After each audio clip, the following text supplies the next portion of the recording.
स्वागत है बच्चों आज की कक्षा में। आज का हमारा टॉपिक है सार्थक अंक, significant figures. Physics class 11th मापन पाठ के अंतर्गत आप इस टॉपिक को पढ़ेंगे।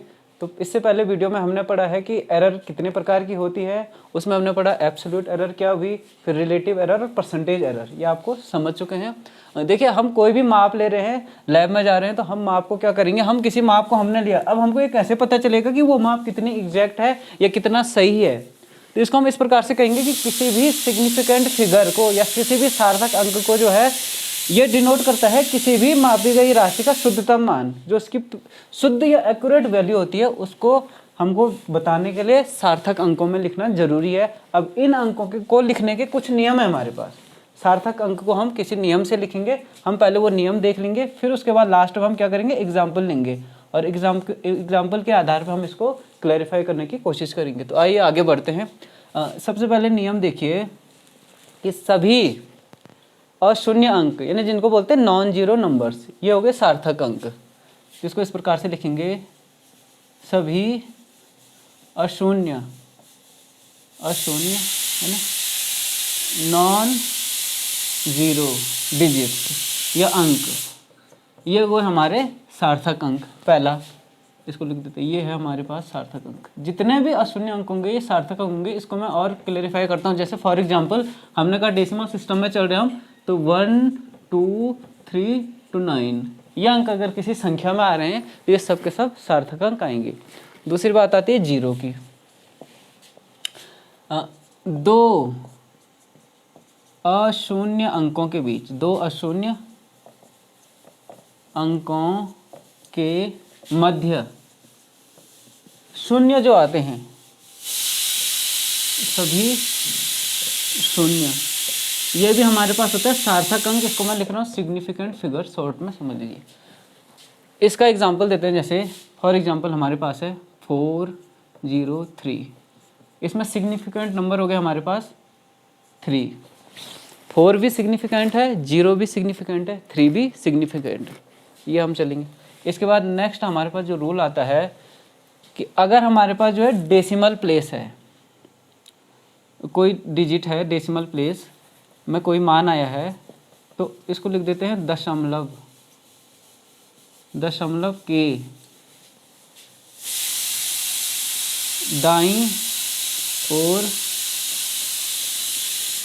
प्रथम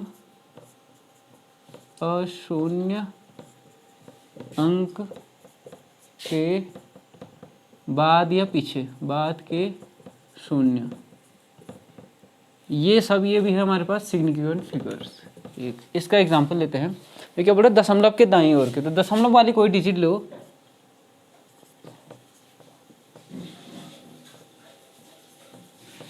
ये हमारे पास एक डिजिट है, कोई एक माप लिया हमने, तो हमारे पास इस प्रकार से आया। तो इसमें देखिए सार्थक अंक कैसे गिनेंगे आप, 1 2 3 4 5 और 6 7, तो सार्थक अंक हो गए 7। ये बात क्लियर है। इसको लिखने में थोड़ा ज़्यादा होगा, हम सीधा इसको हम एग्जाम्पल के थ्रू डायरेक्ट करेंगे। दूसरा आता है अगर दशमलव के या किसी भी अंक के, चाहे वो दशमलव वाली संख्या है चाहे बिना दशमलव वाली संख्या, उसके अगर बाईं और जितने भी जीरो आ रहे हैं वो सब क्या होंगे, वो होंगे नॉन सिग्निफिकेंट नंबर्स। जैसे एग्जाम्पल 005, वैसे कोई डिजिट होता नहीं है, इसको आपने बोला 2, सिग्निफिकेंट फिगर 2। अगर मैं बोलूँ 0.00370, अब इसमें सिग्निफिकेंट फिगर आपको निकालना है, तो कैसे गिनेंगे। ये नियम कहता है कि दशमलव के बाद जो प्रथम अशून्य अंक है, जैसे यहाँ पे 0 है, नॉन जीरो नंबर, उसके बाईं और जो 0 है वो नॉन सिग्निफिकेंट है, इसको हमने नहीं काउंट करना है। तो काउंट ये करेंगे 1 2, और ये डेसिमल के बाद है तो ये काउंट होगा 3। तो हमारे पास यहाँ पे सिग्निफिकेंट फिगर आ गए, नंबर ऑफ सिग्निफिकेंट फिगर्स 3, ये लेते हैं। अच्छा, दूसरा इसमें एक अगले रूल में हम चलेंगे। किसी भी डेसिमल नंबर्स में अगर आप डेसिमल की पोजीशन चेंज कर रहे हैं तो आपके सिग्निफिकेंट नंबर्स पे कोई फर्क नहीं पड़ेगा। जैसे फॉर एग्जांपल 4.372, या हम लिखते हैं 43.72, या हम लिखते हैं 437.2। ये बात क्लियर है। ये हमने 3 एग्जाम्पल लिए, सेम डिजिट हैं। अब देखिए सेम संख्या, लेकिन डेसिमल प्लेस क्या हो गया, चेंज हो गया। सिग्निफिकेंट नंबर कितने आएंगे, 1 2 3 4, 1 2 3 4, सब में 4 4 सिग्निफिकेंट फिगर्स, इस प्रकार से। तो ये हमारे पास 5वां नियम आया कि डेसिमल जो है, मात्र डेसिमल बदलने से सिग्निफिकेंट फिगर्स की नंबर्स पे कोई फर्क नहीं पड़ेगा। तो सब में 4 है। तो फिर से नियम हम रिपीट कर लेते हैं। पहला है कि जितने भी नॉन जीरो नंबर्स हैं सभी सार्थक अंक होंगे। इसका सिंपल उदाहरण अगर आपको लिखना है 273, तो सिग्निफिकेंट फिगर्स हो गए 3, ये भी तीनों सिग्निफिकेंट है। ये बात क्लियर है। दूसरा, 2 अशून्य अंक के बीच अगर 0 आ रहे हैं तो इसमें 3 है। एक और एग्जांपल लिखना है 70053, इसमें कितनी सिग्निफिकेंट फिगर 1 2 3 4 5, ये हमारे पास 5 आ गया। ये क्लियर है। नेक्स्ट देखिए, दशमलव के दाईं ओर के प्रथम अशून्य अंक के बाद हमने कहा डेसिमल वाला अगर कोई नंबर है, उसके बाद जो राइट हैंड साइड को जो डेसिमल होंगे वो काउंट होंगे सिग्निफिकेंट फिगर में। जबकि दूसरा नियम ये कहता है कि जो हमारे पास कोई भी डिजिट है, कोई भी नंबर है, वो डेसिमल या विदाउट डेसिमल है, लेफ्ट हैंड साइड के जो ये वाले डिजिट हैं, 0 हैं, वो हमारे पास सिग्निफिकेंट फिगर में नहीं आएंगे। तो इसको आपने दोनों को थोड़ा सा जो है, इन दोनों को थोड़ा आपने कंपेयर करके देखना है, इसमें थोड़ा कन्फ्यूजन हो सकता है। 5वां हमने कहा डेसिमल की प्लेस बदलने से आपके सार्थक अंकों की संख्या पे कोई फर्क नहीं पड़ता है। नेक्स्ट हम आगे जाते हैं। जैसे फॉर एग्जांपल नेक्स्ट अगर इसका रूल ले लें, मात्रकों को बदलने से सार्थक अंकों की संख्या पर कोई फर्क नहीं पड़ता है। एक उदाहरण लेते हैं। एक माप है हमारे पास 4 मीटर, ठीक, बराबर, इसको क्या लिखेंगे 400 सेंटीमीटर। 4 मीटर बराबर 400 सेंटीमीटर, या इसको हम लिख सकते हैं बराबर 4000 मिलीमीटर। क्लियर है, सब सही है। अब इन रूल में देखो, इनमें सिग्निफिकेंट फिगर निकालना, तो कितना होगा इसमें 4, 1 है 1 सिग्निफिकेंट फिगर। इसमें कितना है, ये अंक के दाईं ओर है। आप देखिए संख्या के दाईं ओर की 0, तो ये नॉन सिग्निफिकेंट है, ये सार्थक अंक नहीं है। यहाँ पे भी 1 होगा, 1 सिग्निफिकेंट फिगर्स। इस वाले में चलिए फिर से यहाँ पे 1 सिग्निफिकेंट फिगर्स, ये रूल, ये क्लियर हो गया।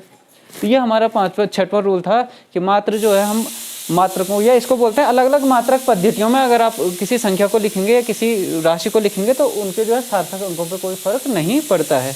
आगे चलेंगे, एक छोटा सा रूल और लेते हैं कि जो वैज्ञानिक संकेतन में लिखा जाता है या 10 की पावर के रूप में जो चीज़ लिखी जाती है, फॉर एग्जाम्पल 3.230 इंटू 10⁻7 या 17, आप कुछ भी लिख सकते हैं। तो इसमें अगर वो बोलता है सिग्निफिकेंट नंबर्स कितने हैं हमारे पास, तो ये बिल्कुल काउंट नहीं होगा। 10 की पावर में जो डिजिट होगी वो काउंट नहीं होगा सिग्निफिकेंट नंबर्स के लिए। उसमें सिर्फ आप पहले वाला देखेंगे। तो देखिए 1 2 3 4 significant figures 4 number of significant figures. तो ये हमारे पास सिग्निफिकेंट फिगर्स या सार्थक अंक के नियम है कि जब हम लिखेंगे तो सार्थक अंक किस प्रकार से लिखेंगे, उसके लिए कुछ नियम तय किए गए हैं। वो नियम इस प्रकार से। दूसरी बात इसमें महत्वपूर्ण ये बतानी है कि किसी भी संख्या के सार्थक अंक, अगर हमने कहा सार्थक अंक, तो सार्थक अंक को हम कहेंगे, भाई मैंने कोई माप लिखी, मैंने कहा 3 दशमलव फॉर एग्जांपल 3.72 सेंटीमीटर, ये कोई नाप आई मेरी, ठीक है, हमने इसको नापा, मापन में चल रहे हैं तो ये कोई नाप ली। अब इसको हमने नापा, तो इसमें हमने कहा सार्थक अंक अगर पूरे हैं, तो इसका मतलब क्या है कि सार्थक अंक जो आपका बनता है उसमें होता है निश्चित अंक प्लस प्रथम अनिश्चित अंक, प्रथम अनिश्चित अंक, ये इसको बोलते हैं विश्वसनीय अंक, और प्रथम अविश्वसनीय अंक, इसको हम लेंगे। तो जो लास्ट वाला डिजिट माना जाता है इसको हम बोलते हैं अनिश्चित अंक ही। अगर 3.72 में हम कह रहे हैं तो 2 वाला जो डिजिट है इसको हम बोलेंगे ये अनिश्चित है या अविश्वसनीय अंक है, और ये 2 निश्चित अंक हैं, तो इनको मिला के सार्थक अंक बनता है। तो ये सार्थक अंक आपकी बाय डेफिनेशन अगर आपने लेना है तो इस प्रकार से कोई भी सार्थक अंक कहलाता है, निश्चित अंक प्लस अनिश्चित अंक। ये क्लियर हो गया। इसके बाद आगे चलते हैं कि सार्थक अंकों में एक नेक्स्ट पॉइंट है। भाई हम जब नाप रहे हैं तो नापने के लिए कोई ना कोई इंस्ट्रूमेंट हमको चाहिए, बिना इंस्ट्रूमेंट के हम किसी चीज़ को नहीं नापेंगे। तो उस इंस्ट्रूमेंट का हमने कहा फिजिक्स में एक अल्पतमांक होता है, लीस्ट काउंट जिसको कहते हैं। तो सार्थक अंक आपका डिपेंड करता है अल्पतमांक पे। किसी भी इंस्ट्रूमेंट का अल्पतमांक क्या है, उससे ज़्यादा में आप सार्थक अंक नहीं निकालेंगे। अगर मैंने ये सार्थक अंक निकाला है तो ये मैंने इसमें क्या यूज किया होगा नापने के लिए, वर्नियर कैलिपर्स, ये बात क्लियर रखना।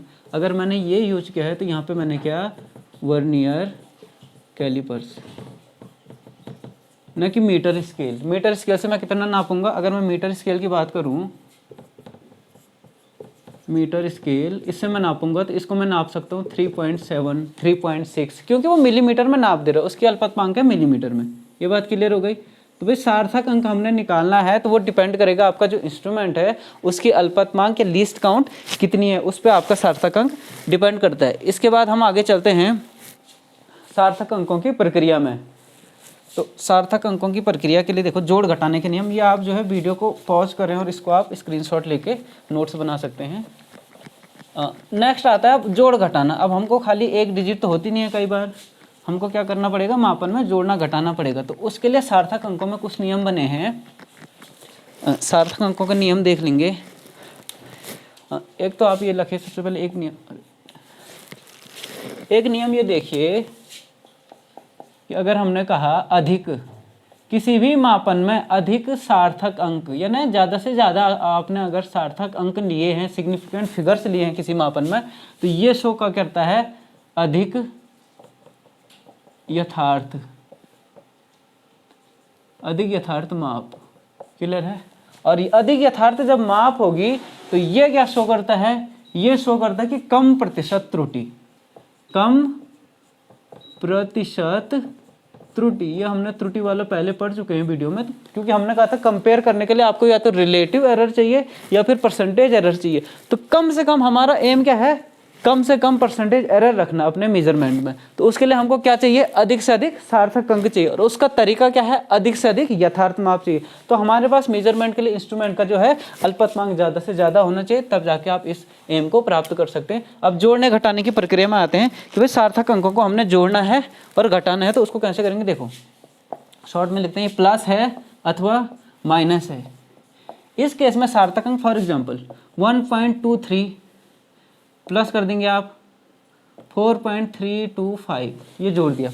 दशमलव के बाद 2 अंक, दशमलव के बाद 3 अंक, अगर आप यहाँ पे जोड़ोगे तो क्या आएगा, 5, 5, 5 एंड 5। क्लियर है। ये आया। आपको ये देखना कि जो हमारा रिजल्टेंट आ रहा है, देखो पहला नियम है जोड़ने और घटाने में, एडिशन और सब्ट्रैक्शन में, अगर जो रिजल्टेंट हमारा है उसमें सार्थक अंक कितने रखने, उतने रखने जितने कि सबसे कम सार्थक अंक हैं दशमलव के संख्या वाले में, जिस संख्या में सबसे कम सार्थक। यहाँ पे निकाले सार्थक अंक 1 2 3, 3 सिग्निफिकेंट फिगर 1 2 3 4, यहाँ पे 4 है तो इसमें कितने होने चाहिए, इसमें 3 होने चाहिए, क्योंकि 3 मिनिमम है। तो ये हम लिखेंगे 5.55। क्लियर। इसमें 5 5 गलत है, आप ज़्यादा सही, अगर पूर्णांकन वाला या अनुमान का हम नियम निकालें तो 5.56 होगा। ये इसका सही माप है। ये हमने 3 अंक 1 2 3 तक इसको क्लियर कर दिया। ये है जोड़ घटाने का नियम। दूसरा आते हैं गुणा भाग। अगर आपको गुणा करना है या आपको भागा देना है तो तब क्या हो जाएगा, ऐसे ही माइनस में भी होगा कि कम से कम वाला हम देखेंगे। गुणा किया हमने कहा 2.73 इंटू 1.405, ऐसे कर दो। तो आप देखिए जब आप इसको गुणा करेंगे तो 1 2 3 4 5, जो भी इसका आएगा दशमलव के बाद 5 अंक आएंगे। अगर आप गुणा करके देखेंगे या भाग में भी, तो दशमलव के बाद जब 5 अंक आएंगे, हमने रखना कितने तक है, सार्थक अंक इसमें कितने हैं 1 2 3, इसमें कितने 1 2 3 4। तो हमको जो परिणामी होगा, परिणामी में सार्थक अंक हमारे पास कितने होने चाहिए, 3। तो ये इसका नियम है कि सार्थक अंकों को जब कभी आप जोड़ते हैं, घटाते हैं, गुणा करते हैं, भाग करते हैं, तो जो रिजल्टेंट हमारा आ रहा है उसमें हमको कितने सार्थक अंक रखने हैं, तो ये इतने सार्थक अंक रखने हैं। इसके बाद के जो अंक होंगे उसको हम हटा देंगे, उसको बोलते हैं संदिग्ध अंक या अविश्वसनीय अंक, तो उसको बिल्कुल हटा देना है। सार्थक अंकों का उपयोग यह है कि हमारे मेजरमेंट में बहुत ज़्यादा जरूरी हो जाता है। अगर सार्थक अंक मापना नहीं आया है तो आपका मेजरमेंट एक्यूरेट नहीं माना जाएगा, शुद्ध नहीं माना जाएगा। आशा करता हूँ आपको ये टॉपिक पसंद आया होगा।